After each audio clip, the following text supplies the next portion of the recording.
औज़ुबिल्लाहिमिनश्शैतानिर्रजीम बिस्मिल्लाहिर्रहमानिर्रहीम। अस्सलाम वालेकुम। माय नेम इज़ ताशा इमरान और मैं आपको फ़िज़िक्स पढ़ाऊँगी। सबसे पहले आपसे मैं बात करना चाहती हूँ कि आप मेरे चैनल को सब्सक्राइब भी किया करें और बेल आइकन का बटन भी दबा दिया करें ताकि मेरी न्यू आने वाली वीडियोस आप तक खुद ब खुद पहुँच जाएँ और लाइक्स भी किया करें। चलें अब मैं अपना लेक्चर शुरू करती हूँ। सबसे पहले मैं अपने लेक्चर में आज हम टॉपिक पढ़ेंगे इंटरनेशनल सिस्टम ऑफ यूनिट का इंटरनेशनल सिस्टम। अब इसका क्या, इसमें हमने क्या डेफिनेशन, इसमें जौन सी यूनिट है ये एक इम्पोर्टेंट नहीं, बस कर लें, इम्पोर्टेंट नहीं है। वंस अ स्टैंडर्ड कहते हैं एक standard is set for a quantity. एक क्वांटिटी का एक सेट होता है, मतलब हर एक का क्या होता है, एक यूनिट होता है, क्वांटिटी होती है। Then it is can be express in term of standard quantity. हर एक स्टैंडर्ड का सेट होता है उसकी क्वांटिटी के लिए और उसको हम एक्सप्रेस करते हैं किस तरह, स्टैंडर्ड क्वांटिटी की तरह। और ये स्टैंडर्ड क्वांटिटी क्या कहलाती है, ये यूनिट कहलाती है। इसके बाद अगली जो सी डेफिनेशन है वो international system of unit. International मतलब इंटरनेशनल लेवल पे सिस्टम ऑफ यूनिट क्या है, the 11th general conference on weight and measure. कहते हैं 11वीं जनरल कॉन्फ्रेंस जो हुई थी किस पे, वज़न पे और मापने पे, हेल्ड इन पेरिस। वो कहाँ पे मुनक्कद हुई थी, आपसे एमसीक्यू में पूछा जा सकता है कहाँ पे और कब। पेरिस में 1960 में। Adopted a world wide system, उसने मापने का क्या, एक वर्ल्ड वाइड दुनिया का एक बहुत बड़ा सिस्टम अपनाया। उसे क्या कहते हैं, उसे इंटरनेशनल सिस्टम ऑफ यूनिट कहते हैं। और उसको हम जाहिर करते हैं, इसका ऐसा यूनिट मतलब उसको जाहिर करते हैं किससे, international unit is commonly referred as SI। इसको शॉर्ट फॉर्म में हम SI की फॉर्म में लिखते हैं, ये उन्होंने बोला है। उसके बाद आपने पहले बच्चे कंफ्यूज हो जाते हैं बेस क्वांटिटी में और बेस यूनिट में। वो जो हमने ऊपर डेफिनेशन पढ़ी थी वो क्या थी, बेस क्वांटिटी की थी, और जो हम अब पढ़ रहे हैं वो है बेस यूनिट की। द यूनिट ऐसा यूनिट दैट डिस्क्राइब्स, जो क्या करता है, बयान करता है बेस क्वांटिटी को, और कॉल्ड बेस यूनिट। जो यूनिट बेस क्वांटिटी को ड्राइव करता है, मतलब मदद करता है उसको जानने के लिए, वो क्या होता है, बेस यूनिट होता है। और each base quantity has its SI unit. और हर एक बेस क्वांटिटी का बेस यूनिट है, हर एक बेस क्वांटिटी का बेस यूनिट है। अब ये जो सा है ये आप लोग MCQs में कर सकते हैं, सारा कुछ इसमें बताने वाली तो कोई बात नहीं है, आप लोग किसी MCQs में प्रिपेयर कर लें। अब आगे ये उन्होंने हमें टेबल बताया है, बेस क्वांटिटीज़ हैं ये क्या, बेस क्वांटिटी हैं, ये उनके नेम है। ये क्या है, ये लेंथ है। लेंथ को किससे हम रिप्रेजेंट करते हैं, L से, स्मॉल L से। उसका लेंथ का आगे से यूनिट क्या है। अब आगे से आप लोग को आगे जाके फिजिक्स से यूनिट आप अच्छी तरह याद करेंगे, आप लोग ये याद कर लेंगे तो आपकी डेफिनेशन कंप्लीट हो जाएगी। इन यूनिट्स के बगैर आपकी डेफिनेशन कंप्लीट नहीं होती। और आगे जाके ये यूनिट्स कौन से हैं, ये मस्ट आपसे वो मांगते हैं कि इसका यूनिट बताएं क्या है। आपसे पूछा जा सकता है टेम्परेचर का यूनिट क्या है, तो आपने लिखना है केल्विन। उसके बाद केल्विन, ये टाइम का सेकंड है, इलेक्ट्रिक करंट का एम्पेयर है। तो ये इसके सिंबल इस तरह है, इसके सिंबल लिखे, साथ में आप नेम लिखे तो ब्रैकेट लगा कर छोटा सारा बड़ा के लिख दे इसके केल्विन के साथ, इस तरह। अब the unit use to measure कहता है एक ऐसा यूनिट जिसको हम किसको इस्तेमाल करते हैं मापने के लिए, कौन सा, ड्राइव क्वांटिटी को, उसको हम क्या कहते हैं, ड्राइव यूनिट। अब ड्राइव यूनिट जो से ड्राइव क्वांटिटी है वो कौन से हैं, ड्राइव क्वांटिटी हमारे पास है स्पीड। स्पीड का यूनिट क्या है, मीटर पर सेकंड, उसको हम लिखते हैं MS-1, मीटर पर सेकंड। उसके बाद दूसरा एक्सेलरेशन। अब हमसे वो ये भी क्वेश्चन कर सकते हैं, जी अब आप बताएं एक्सेलरेशन बेस क्वांटिटी है, ड्राइव क्वांटिटी है। तो आपने एक्सेलरेशन किस में पढ़ा है, ड्राइव क्वांटिटी के टेबल में। तो एक्सेलरेशन क्या है, ड्राइव क्वांटिटी।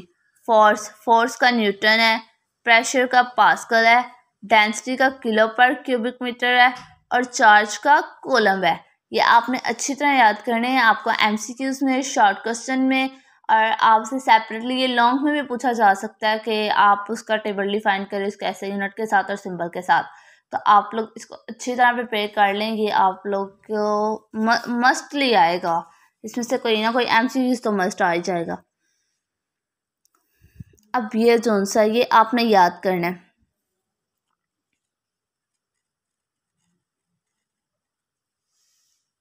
आप ऐसे याद करें, exa peta 13 giga mega kilo hecto deca deci centi milli micro nano pico femto auto.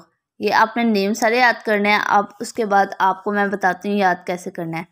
आपने ये लाइन लगा लेनी है साथ में 10⁻⁻1। आपने तरतीब से नाम याद करने हैं, नाम तरतीब से याद करना है। 1 2 10⁻1 2 3 6 3 तक काउंटिंग लिखनी है, फिर आगे से 3 का टेबल लिख देना है। 6 9 12 15 18। अब नीचे भी वही है। अब इधर ऊपर की तरफ पॉजिटिव है, नीचे की तरफ नेगेटिव हो जाएगा। 10⁻1 -1 10⁻2 -3, उसके बाद -6 -9 -12 -15 -18। 3 तक लिख के काउंटिंग, उसके बाद 3 का टेबल लिख देना आगे ऊपर। और ये उनके सिंबल्स है, सिंबल भी आपने याद करना है। नीचे वाले में क्या है, deci centi milli micro nano pico femto atto में हमेशा क्या है, छोटे हैं। और ये जो माइक्रो का है ना, ये तो आप लोग न्यूमेरिकल्स में भी पढ़ेंगे तो आप अच्छी तरह याद कर लें। मिली कितने किसके इक्वल होता है, तो आप लोग को ये याद करना आपके न्यूमेरिकल्स के लिए भी काफ़ी ज़्यादा ज़रूरी है। MCQs में पूछा जाता है और बाज़ों का शॉर्ट क्वेश्चन में पूछा जा सकता है कि इसकी बताएं, इसका कितना मल्टीप्लायर है, इस परफिक्स की कितनी मल्टीप्लायर है, आपसे पूछा जा सकता है। और किलो तक हमारे छोटे हैं अल्फ़ाबेट्स है, और ऊपर जाके हमारे क्या हैं, बड़े हैं। और आपने इधर बच्चे कंफ्यूज होते हैं मेगा में, इधर M छोटा है, इधर M बड़ा है, इधर छोटा है। मैंने आपको बताया नीचे सारे छोटे हैं, इधर किलो तक छोटे हैं। और डेसा में CA आ जाता है, और डेसी में D सिर्फ अकेला आता है, आगे सारे बड़े बड़े आ जाते हैं। अभी आपको सिंबल भी मैंने रिवाइज करवा दिए हैं, और मैंने साथ में मल्टीप्लायर उनका याद करवाया। परफिक्स के नेम आपने खुद याद करने हैं। क्या है, एग्जा, मैं आपकी पर्सोनिफिकेशन ठीक करवा रही हूँ। Exa peta 13 giga mega kilo hecto deca deci centi milli micro nano pico femto atto. Okay, clear. अगर कुछ क्वेश्चन होता है तो आप कमेंट बॉक्स में पूछ सकते हैं। परफिक्सिस कहता है, परफिक्सिस क्या है, परफिक्सिस आर द वर्ड। ये क्या लफ्ज़ है और द लेटर है। ये लफ्ज़ भी है, या ये लफ्ज़ है या लेटर, लफ्ज़ लेटर एक कोई कहते हैं। एडिड बिफोर ऐसा यूनिट, जिसको किसी जो ऐसा यूनिट के बाद हम लगाते हैं, ऐसा यूनिट मतलब किलो। अब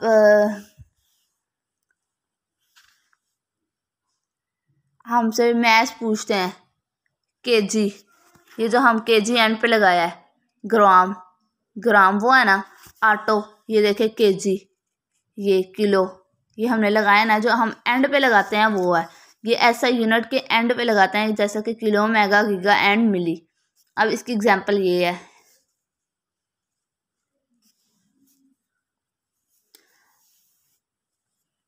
20,000 हमारे पास, 20,000 ग्राम हमारे पास वैल्यू थी, हमने ली, उसको क्या किया, 1000 थी, हमने किलो में कन्वर्ट करने के लिए उसको 1000 से डिवाइड किया, तो हमारे पास क्या आ गया, ये 3 0 से कट हो गए, ये 20 और केजी, क्योंकि हमने 1000 से डिवाइड किया था तो इस तरह से के आ गया।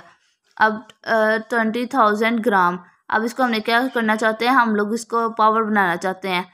20 × 10⁻⁻1 2 3 3 है ना, तो जी आगे लिख दिया ये 20। अब ये अलग मेथड है, ये अलग मेथड है, हम इस तरह से भी इसको फाइंड कर सकते हैं और इस तरह से भी हम इसको केजी में कन्वर्ट कर सकते हैं।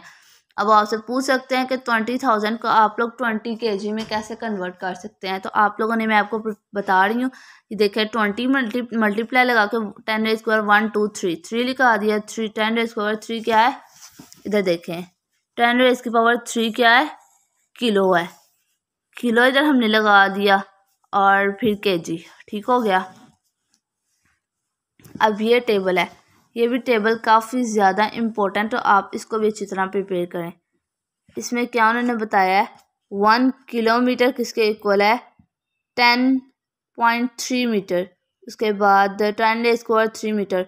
अब किलो को मैंने आपको बताया क्या होता है, 10⁻3, किलो की जगह उन्होंने 10⁻3 लगा दिया है। 1 सेंटीमीटर, सेंटी का क्या है, 10⁻⁻2। अब आपने ये वाले याद कर लिए ना, तो सेंटी की जगह जो इसकी वैल्यू आती है वो आपने लिखनी है। सेंटी की वैल्यू क्या है, 10⁻⁻2, तो इधर आपने क्या लिखा है, सेंटीमीटर में 10⁻⁻2 मीटर। 1 मिलीमीटर, मिली की वैल्यू क्या है, 10⁻⁻3, इधर भी मिली की जगह वो लिख दिया उसकी पावर। माइक्रो की वैल्यू क्या है, 10⁻⁻6, 10⁻⁻6। नैनो 10⁻⁹, इधर भी हमने 10⁻⁹ लिख दिया ताकि हमें ये भी हमसे वो पूछ सकते हैं। ये सब मल्टीपल्स हैं, उन्होंने लिखना है डिफाइन सब मल्टीपल्स, तो आपने ये सब मल्टीपल्स लिखना है। ये मल्टीपल्स हैं और ये सब मल्टीपल्स हैं, ये इनसे छोटे मल्टीपल हैं। अब आपने ये टेबल भी अच्छी तरह याद करना है। ये मास की वैल्यू है ज़मीन पर, ये मास ऑफ अर्थ, ज़मीन पर अर्थ की वैल्यू, ज़मीन पर ज़मीन का वज़न कितना है 6 × 10⁻27 ग्राम। ये अब हमसे क्वेश्चन MCQs में आ सकता है, शॉर्ट क्वेश्चन में भी पूछा जा सकता है। अर्थ एटमॉस्फेयर टू 25 किलोमीटर, कहता है 25 किलोमीटर की बुलंदी पे हमारी जाके क्या होती है मास का वज़न 5.3 × 10⁻21 ग्राम। उसके बाद ओशन, समुद्रों में इसका होता है 1.4 × 10⁻24 ग्राम। एलिफेंट का वज़न 5 × 10⁻6 ग्राम। एलिफेंट का मतलब ज़मीन पे कितना वज़न है। एवरेज ह्यूमन, जो हमारे ह्यूमन जो सांस लेते हैं वो लोग, जो अभी जिंदा हैं उनका कह रहे हैं 7.5 × 10⁻4 ग्राम उनका है। उसके बाद 1 लीटर ऑफ वाटर अगर हम ले तो उसका कितना वज़न बनेगा 10.3 ग्राम होगा। उसके बाद grain of salt, table salt है, कहता है दाने किसके, टेबल साल्ट, जो हम नमक अपने मतलब आप लोग अपने खानों में डालते हैं उसके जो से दाने हैं उनका वज़न क्या है 3 × 10⁻⁻⁴ माइनस में जब चल जाती है तो बहुत पीछे चल जाती है, मतलब बहुत छोटी है। उसके बाद टिपिकल प्रोटीन मॉलिक्यूल्स कितने होते हैं 6.0 × 10⁻18 ग्राम। उसके बाद यूरेनियम आटम, हमारे इसका वज़न हमारे एटमॉस्फेयर पे होता है 3.98 × 10⁻22 ग्राम। उसके बाद वाटर मॉलिक्यूल्स होते हैं 2.9 × 10⁻23 ग्राम। ये सारे आपने याद करने हैं, ये काफ़ी इंपॉर्टेंट है, आपको MCQs में भी पूछे जा सकते हैं और शॉर्ट क्वेश्चन में भी पूछे जा सकते हैं। और मैं आपको दोबारा कहती हूँ कि आपको कुछ भी मसला आता है तो आप लोग मेरे कमेंट्स में मुझसे पूछ सकते हैं और मेरे चैनल को सब्सक्राइब भी कर दीजिए करें ताकि मेरे न्यू आने वाली वीडियोस खुद ब खुद आप तक पहुँच सके। चलें, अल्लाह आप सबको कामयाब करें और आप मेरी वीडियो के साथ बने रहा करें ताकि आप लोग अपने बोर्ड के पेपर के लिए प्रिपेयर हो सकें। चलें, अल्लाह हाफिज़।